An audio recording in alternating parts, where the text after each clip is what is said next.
साथ हैं साथ ज़मीर फरीदी एंड हिबा अली। अस्सलाम वालेकुम। वालेकुम सलाम। कैसे हैं आप लोग? बिल्कुल ठीक ठाक, आप ठीक हैं? बिल्कुल। आपको तो हम काफ़ी देखते रहते हैं आजकल ड्रामों में। जी जी। और आपको हम कोई 4 साल बाद अब दोबारा देखेंगे जी, और अब इंशाल्लाह। देखते रहेंगे इंशाल्लाह। अभी ऑफ कैमरा मैंने कहा फिर अब आके रुकेंगी या जा रही हैं? लाइक अब तो कोई जाना नहीं है वापस। अब सबको भेज देंगे, मैं नहीं जाऊंगी तो व्हाई दिस ड्रामा, ये क्यों आपने जो अपना कम बैक है उसके लिए इस ड्रामे को क्यों, स्क्रिप्ट को क्यों चूज़ किया? Rabia, actually it was not decided और प्लान्ड और समथिंग लाइक दैट। मैनिफेस्ट किया था कि बस वापस आना है। Okay. और जब किया था तो I just got a call from Meesam Oh. Naqvi and suddenly someone said that she's coming back and one of my friends and he called me and he said कि हिबा एक कैरेक्टर आपके लिए अच्छा रहेगा but it's a bit kinky negative kind of character. I said no, ये तो बिल्कुल नहीं हो सकता क्योंकि मैं ऐसे आ गई तो बस ये लोग मुझे यहीं रखेंगे हमेशा। ओके। क्योंकि नेगेटिव कैरेक्टर्स वैसे भी एक्ट्रेसेस आपको पता है नहीं करते हैं, तो और मैं इतने अच्छे से कर जाऊंगी कि फिर मैं कभी पॉजिटिव नहीं कर पाऊंगी। Like that. कॉन्फिडेंस माशाल्लाह। माशाल्लाह। तो और वही हुआ, आप देखेंगे प्रोजेक्ट में बहुत अच्छे से हुआ, पर करने की वजह सिर्फ ये थी कि मीसम ने जैसे इसको डायरेक्ट किया है, बिग बैंग ने जैसे एग्जीक्यूट किया है, आई डोंट थिंक सो कि उस तरह पोर्ट्रे हुआ है जैसे एक टिपिकल नेगेटिव बंदी पोर्ट्रे होती है। You love it. आप कहेंगे ये अपने हक के लिए लड़ी है, नेगेटिव नहीं है। मैंने कुछ नहीं बोला है। I'm telling you that. मैंने कुछ नहीं बोला। मैं तो सिर्फ वेट करूंगी जब ड्रामा स्टार्ट होगा, फिर हम उसको देखेंगे। आई थिंक अब स्क्रिप्ट राइटिंग में भी एवोल्यूशन आया है। अब हम नेगेटिव या थोड़े से क्वेश्चनेबल कैरेक्टर्स के पीछे भी ना एक स्टोरी देखते हैं, उनके भी ग्रे शेड्स हैं, पर्सनालिटीज़ हैं। सो अब मुझे लगता है इट्स नॉट इजी टू से कि ये सही है और ये गलत है। कुछ सही होते होते गलत हो जाता है, कुछ गलत चलते चलते सही चलना शुरू जाता है। सो अब कैरेक्टर्स में बहुत डेवलपमेंट हो गई और है। हम अपनी ज़िंदगी में बहुत सारी सब चीज़ें तो सही नहीं करते हैं हम लोग, लेकिन हमारे पास वजह होती है गलत करने की, जस्टिफाइड होता है। तो वो मेरे हिसाब से जस्टिफाइड होता है। जहाँ से मैं देख रही हूँ वो जो भी कुछ कर रही है वो अपनी जगह से ठीक है, किसी और के लिए ठीक ना हो तो दैट्स नॉट। आपकी परफॉर्मेंस हम यूही में बहुत एंजॉय कर रहे हैं। थैंक यू, बहुत बहुत मज़ा आ रहा है। शुक्रिया। आप थोड़ा हमें थैंक यू जरा फॉर वो हमें तपा भी देते हैं आप काफ़ी। कहते कौन है भाई, क्यों बोल रहे हैं इस दिन, तो समझ क्यों नहीं आ रही हो। अच्छा, I like the calmness with which he operates. हाँ, but that's the nature of that Yeah. Character as far as may be. या अच्छा, यहाँ पे भी जो आपके कैरेक्टर जो मैंने प्रोमो में देखे एक दो डायलॉग्स, तो वहाँ पे भी बड़े ना वो सोचे समझे वो डायलॉग्स हैं, सोचे समझे कुछ जुमले हैं जो वो बोलता है टू कन्विंस कि ये चीज़ हो जानी चाहिए। जी जी जी। या तो कैरेक्टर को कैसे आपने कंसीव किया, क्या आप इसमें डिफरेंट रख रहे हैं? हम किस किस्म के फादर देखेंगे एनी के लिए? इसमें मेरा हबीब नाम है कैरेक्टर का, और I have played different shades of my character. जैसे Okay. वो भाई के साथ अलग है, फर्स्ट वाइफ के साथ अलग है, फिर सेकंड वाइफ के साथ अलग है, बच्चों के साथ अलग है। पूरी एक कैरेक्टर की ओके। अपनी एक जर्नी है जो कि वो लेके चल रहा है। ओके। एंड या बस इट्स अ कैरेक्टर। वो तो जो भी सिचुएशन हमें दी जाती है स्क्रिप्ट में, उस हिसाब से we अब play। मैंने साथ के कैरेक्टर में ये देखा कि जब ये अपनी फर्स्ट वाइफ के साथ हैं तो ये कुछ और हैं ओके। जी, और मेरे साथ जो हबीब है वो बिल्कुल अलग है। तो that twist is really important. Interesting? हाँ, बहुत Okay. इंटरेस्टिंग है। और वो इतना स्मूथली इन्होंने उसको लेके चले हैं कि मैं खुद आई वाज लाइक कि जब ये आयशा के साथ सीन्स करते हैं तो he is a different character. Okay. मेरे साथ ही इज़ अ डिफरेंट असल में नहीं, कैरेक्टर। सबकी ज़ाहिर है एक इंडिविजुअल अपनी अपनी जगह मेहनत होती है और फिर वो मिलके एक परफॉर्मेंस बनती है। तो हाँ, ऐसा है। अच्छा, मुझे ये बताएं कि अभी आपने दूसरी शादी का जिक्र किया, तो जब भी किसी कैरेक्टर के साथ ये ड्रामे में दिखाया जाता है तो ऑटोमेटिकली ऑडियंस थोड़ा सा ना दूसरी तरफ चली जाती है, थोड़ा उसको नेगेटिवली देखना शुरू जाती है। तो you are ready for this kind of response? थोड़ा ही कंसर्न था आपका किस चीज़ को नेगेटिव? दूसरी दूसरी शादी? शादी को? मेरा तो इस हवाले से कोई ऐसा सच कंसर्न नहीं था।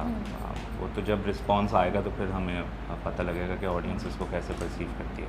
ओके। फिर ये कि ज़ाहिर है बिगर पिक्चर में तो आपको ये नज़र आ रहा है कि हाँ दूसरी शादी हुई है, बट जब आप ड्रामा देखेंगे तो उसमें ज़ाहिर है हर कैरेक्टर के अपने एक रीजनिंग होती है कोई भी एक्शन लेने के लिए। बहुत प्रॉपर हैं और एंड इट्स जस्टिफाइड। तो वो is it one of the important tracks? ये भी एक मैसेज लेके चल रहा है कुछ आप लोगों का ट्रैक जो है?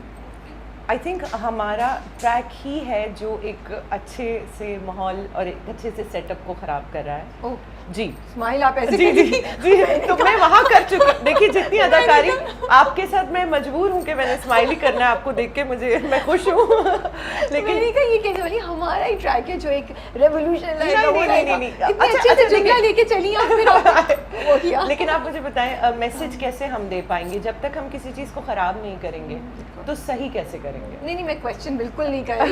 मैं वैसे एक क्यूरियस थी कि बिकॉज इस ड्रामे में जो मेन थीम है चाइल्ड मैरिज, उसके साथ जैसे मेरी मीसम से बात हो रही थी तो काफ़ी दूसरी थीम्स भी चल रही हैं, वो सिर्फ एक को नहीं करे, वो भी बोरिंग हो जाता है, तो उसको सपोर्टिंग में तो काफ़ी और आइडिया हम चाइल्ड मैरिज से रिलेटेड भी, क्योंकि हबीब की वजह से ही ये सारा कुछ उनकी मर्जी से ही हुआ। ही इज़ अ फादर, इन्होंने अलाउ किया है वो होने के लिए, जो कि एक फादर नॉर्मली नहीं करेगा 14 साल की बच्ची को अलाउ। वो शायद हमारी वजह से, इस शादी की वजह से या कोई भी, वो अब ज़्यादा इससे ज़्यादा तो रिवील हो जाएगा फिर जी। लेकिन वो बहुत सारी वजूहात हैं इसके पीछे। फादर आपने अच्छा टीजर दे दिया है जी, because I am curious to know कि वो क्यों बेटी की शादी करता है ना, तो ये जो आपने तो मुझे वो हो रहा है कि अच्छा मैं देखूँ, मैं जानूँ कि क्या वजह है दैट जी, क्योंकि वो वजह जो है वो तो खैर पहली एपिसोड में रिवील हो जाएगी reveal हो जाएगी। कि क्यों करना चाह रहा है। और इसमें जाहिर है सिर्फ ये भी नहीं है, जो लड़के के जो फादर हैं नोमी भाई, नोमान एजाज भाई, उनका भी और दोनों पे डिसीजन स्टेक का है। है। हाँ, डिसीजन बेसिकली उन्हीं का ही है। यही सारा जो है वो मैजिक है यहीं पे के। आप लोग क्या होप करेंगे ड्रामा क्या चेंज लेकर आएगा with respect to child marriage in our society? देखिए एज एक्टर्स या एज आप जब भी कोई ड्रामा बनाते हैं तो आप तो एक मैसेज आप वो दे देते हैं, और उम्मीद यही रखते हैं कि जो हम कह रहे हैं वो बात लोगों को समझ में आए, तो उम्मीद तो यही है जी। हर बुरे किरदार से भी सीखिए और अच्छे किरदार से भी सीखिए कि अगर ऐसे चलेंगे तो क्या हो जाएगा, और वैसे अगर मूव करेंगे, वैसे भी हैंडल करेंगे चीज़ों को तो क्या हो जाएगा। और स्टोरी इटसेल्फ बच्चियों के लिए कि उनके क्या जर्नी में हर्डल्स आ सकते हैं, कबल अज़ वक्त उन पे वो जिम्मेदारियां डाल दी जाएं जो उनकी है ही नहीं।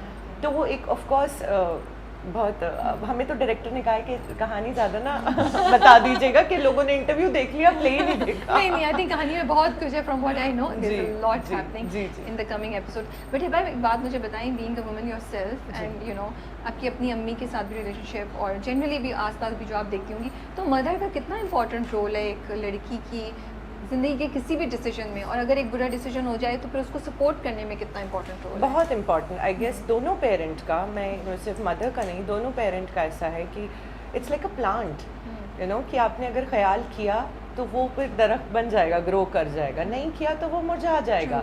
तो वो कहते हैं ना कि जब आपके बच्चे हो जाते हैं तो आपको फिर उनकी ज़िंदगी को देख के जीना होता है।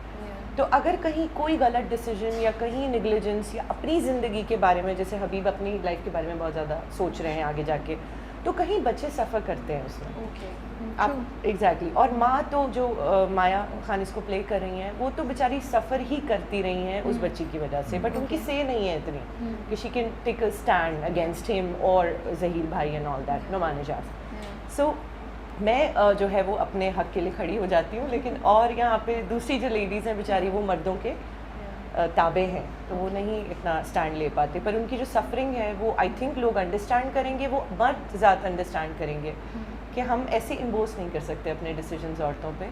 वो रिस्पेक्ट में कुछ नहीं कह पाती हैं और फिर वो सफ़र करती हैं। साथ आपसे हम क्या एक्सपेक्ट करेंगे, किस किस्म का फादर देखेंगे हम एनी के लिए? क्या ये फादर्स की परसेप्शन को भी चेंज करेगा आपका रोल? क्या फादर्स को भी थोड़ी सी गाइडलाइन देगा कि अगर आपकी लड़कियां हैं, बेटियां हैं, तो उनको इस तरह ट्रीट करें, या शादी के डिसीजन में ये चीज़ें देखनी चाहिए?